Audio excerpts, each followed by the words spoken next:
మీ వ్యాపార ప్రకటనల కోసం ఈ నంబర్ను సంప్రదించండి. Hi viewers, welcome to our channel. ప్రస్తుతం మనతో పాటు సీనియర్ జర్నలిస్ట్ దాము బాలా సన్న వారితో మాట్లాడారు. నమస్కారం సార్. నమస్తే సార్, దిల్ రాజు గారు పాలిటిక్స్ లోకి ఎంట్రీ ఇవ్వబోతున్నట్టు తెలుస్తుంది సార్. ఆయనకి కాంగ్రెస్ పార్టీ నుంచి అలాగే బీజేపీ పార్టీ నుంచి కూడా ఎంపీ టికెట్స్ ఆఫర్స్ వస్తున్నట్టు కొన్ని వార్తలు రావడం చూస్తున్నాం. మరి దీంట్లో నిజం ఎంత ఉంది సార్? ఆయనకు కాంగ్రెస్ ఏమో నిజామాబాద్ నుంచి ఇస్తారని, బీజేపీ ఏమో జహీరాబాద్ నుంచి ఇస్తారని వార్తలు వస్తున్నాయి. యాక్చువల్గా దిల్ రాజు గతంలో కూడా బీఆర్ఎస్ తరఫున పోటీ చేస్తారని వార్తలు వచ్చాయి. అప్పుడు అవన్నీ ఆయన కొట్టిపారేశారు. కానీ ఏదేమైనా ఆయన యూనియన్స్లో కూడా, ఫిల్మ్ యూనియన్స్లో కూడా యాక్టివ్గా ఉంటున్నారు. రీసెంట్గా కూడా ఆయన తెలుగు ఫిల్మ్ ఛాంబర్ అధ్యక్షుడిగా ఎన్నికయ్యారు. సో ఇప్పుడు కూడా ఆయన మొన్న సంక్రాంతి సినిమాలప్పుడు కూడా వైరల్ అయింది ఆయన గురించి. అంతకుముందు కూడా ఎవ్రీ సంక్రాంతి ఫిల్మ్ రిలీజ్ అప్పుడు ఈయన పేరు వస్తూ ఉంటుంది. ఎందుకంటే ఆయన చుట్టూ కొన్ని వివాదాలు జరుగుతూ ఉంటాయి. రెండోది, ఆయన కన్సిస్టెంట్గా తీస్తున్న ప్రొడ్యూసర్లలో మనకి ఇప్పుడు చెప్పుకోవాల్సింది ఈయన ఒకడు, అల్లు అరవింద్ ఒకడు.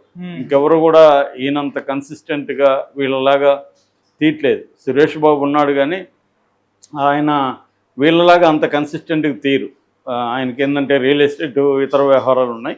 ఏదో సినిమా రంగంలో నుంచి వెళ్ళకూడదు అన్నట్టుగా ఆయన ఏవో కొన్ని అప్పుడప్పుడు తీస్తారు. కానీ ముఖ్యంగా దిల్ రాజు లాగా నెంబర్ ఆఫ్ ఫిల్మ్స్ కానీ అవి తీయడం కానీ, వాటిని ప్రొఫెషనల్గా డీల్ చేయడం కానీ ఇంకెవరు లేరని చెప్పాలి. అల్లు అరవింద్ ఉన్నా కూడా ఆయనంత ప్రాలిఫిక్గా అల్లు అరవింద్ తీయడం. అల్లు అరవింద్కి వేరే వ్యవహారాలు కూడా ఉన్నాయి.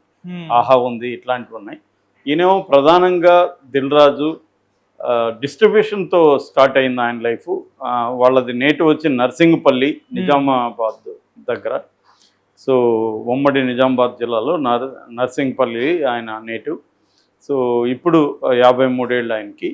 ఆయనకి పర్సనల్ లైఫ్ తీసుకున్నప్పుడు ఆయన 2017లో అనిత అనే ఒక ఆమెని పెళ్లి చేసుకున్నాడు.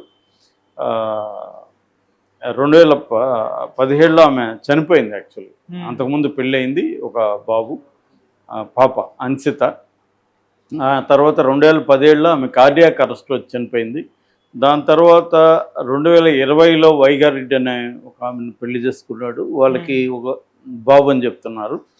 సో ఇక ఆయన బేసిక్గా ఏంటంటే ఆటోమొబైల్ రంగంలో వాళ్ళ బ్రదర్స్తో కలిసి పనిచేయడం మొదలుపెట్టారు. దాంట్లో కొంత సంపాదించాడు. దాని తర్వాత డిస్ట్రిబ్యూషన్లోకి వచ్చాడు. 1997లో పెళ్లి పందిరి సినిమాతో ఆయన డిస్ట్రిబ్యూషన్ రంగంలోకి అడుగుపెట్టాడు. అది హిట్ అవడంతో 98లో శ్రీ వెంకటేశ్వర ఫిల్మ్ డిస్ట్రిబ్యూటర్స్ సంస్థని స్థాపించి అప్పటి నుంచి రెగ్యులర్గా అనేక సినిమాలు డిస్ట్రిబ్యూషన్ చేస్తున్నాడు. దాని తర్వాత 2003లో దిల్ సినిమా తీయడం, దానికి వివి వినాయక్ డైరెక్ట్ చేయడం. అక్కడి నుంచి ఆయన పేరు దిల్ రాజు. అసలు పేరు ఆయన వి వెంకటరమణారెడ్డి.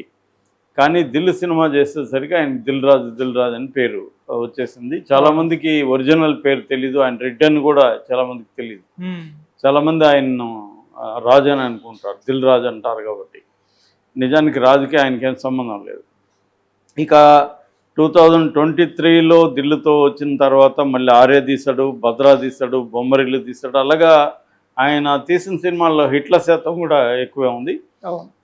అయితే ప్రొడ్యూసర్గా మారినా కూడా ఆయన డిస్ట్రిబ్యూషన్లో నుంచి బయటకు రాలేదు. ఇప్పటికి కూడా డిస్ట్రిబ్యూషన్లో ఉన్నాడు. అట్లాగే తమిళ డబ్బింగ్ సినిమాలు, వేరే భాషల డబ్బింగ్ సినిమాలు కూడా ఆయన డిస్ట్రిబ్యూట్ చేస్తున్నాడు. అట్లాగే తమిళ్లో కూడా ఇప్పుడు మన శంకర్ రామచంద్ర సినిమా కూడా ఆయన ప్రొడ్యూసర్గా ఉన్నాడు, గేమ్ చేంజర్. సో ఇలాగా ఆయన ఒక సక్సెస్ఫుల్ డిస్ట్రిబ్యూటర్గా, ప్రొడ్యూసర్గా, యూనియన్స్కి పెద్దగా ఇలాగా యాక్టివ్గా ఉంటున్నాడు.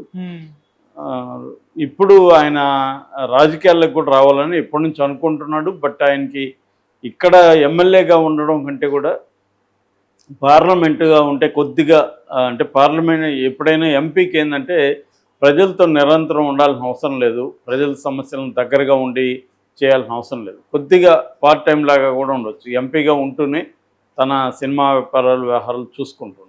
పార్లమెంట్ సెషన్స్కి మాత్రం వెళ్ళి, మిగతా ఫండ్స్ వచ్చినప్పుడు ప్రజలు ఎప్పుడన్నా ఒకసారి వెళ్ళి అలాగా కొద్దిగా పార్ట్ టైం లాగా ఎంపీస్ చేయగలిగే పరిస్థితి ఉంటుంది. కానీ ఎక్కువ మంది ఒక డీసెంట్ బిజినెస్ నుంచి వచ్చిన వాళ్ళు కానీ, లేకపోతే ఇటువంటి రంగాల్లో ఉండి అవి చూసుకుంటూ ఈ ఎంపీగా ఉందాం అనుకున్న వాళ్ళు కానీ ఎక్కువగా ఎంపీనే సెలెక్ట్ చేసుకుంటారు. మనం మురళీమోహన్ చూసాము, అంతకుముందు కృష్ణంరాజు, రామనాయుడు, వీళ్ళందరూ కూడా ఎంపీగా ఉండడానికే ప్రిఫర్ చేస్తారు అనమాట.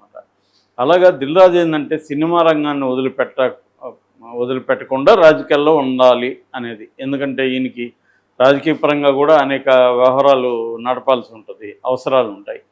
ఇది చాలామంది చేస్తుంటారు. బిజినెస్ పీపుల్ కూడా ఇవాళ ఏంటంటే కనీసం రాజ్యసభకి వెళ్ళడానికి, గతంలో ఏంటంటే రాజకీయాలు బిజినెస్ అనేవి సపరేట్గా ఉండేవి.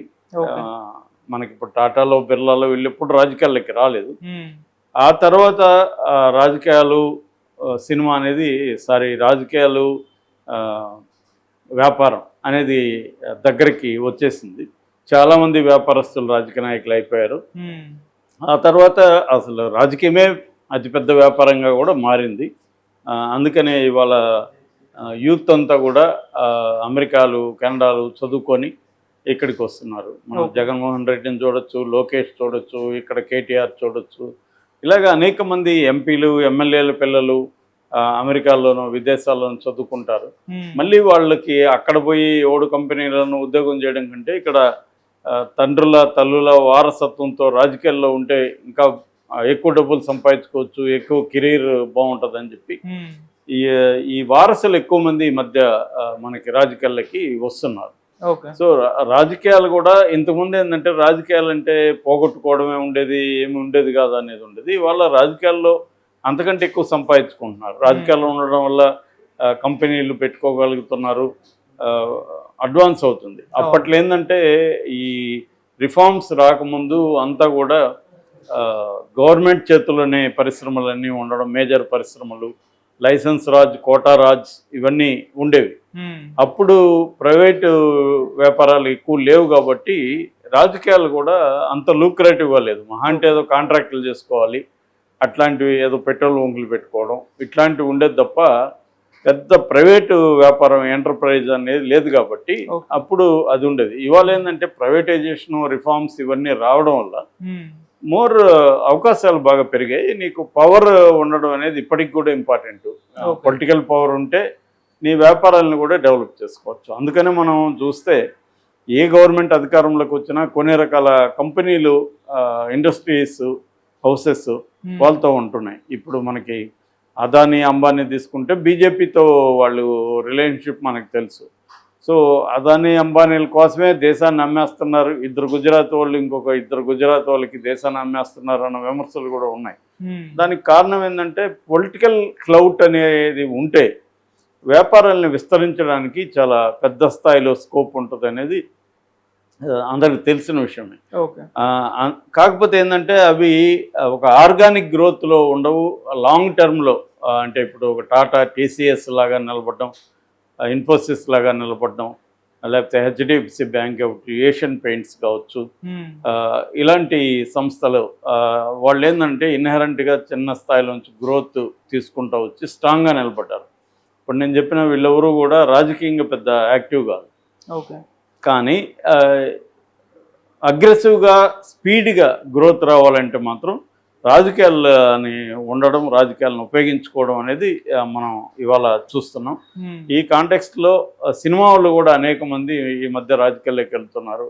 మన పవన్ కళ్యాణ్ కానీ, అంతకుముందు చిరంజీవి ఎపిసోడ్ కానీ, వాళ్ళకి నిజానికి చిరంజీవి మీద కూడా ఇదేంటంటే జోక్ ఏంటంటే చిరంజీవి సినిమా జీవితంలో సంపాదించిన దానికంటే రాజకీయాల్లో సంపాదించింది ఎక్కువ అనేది కూడా అంటారు.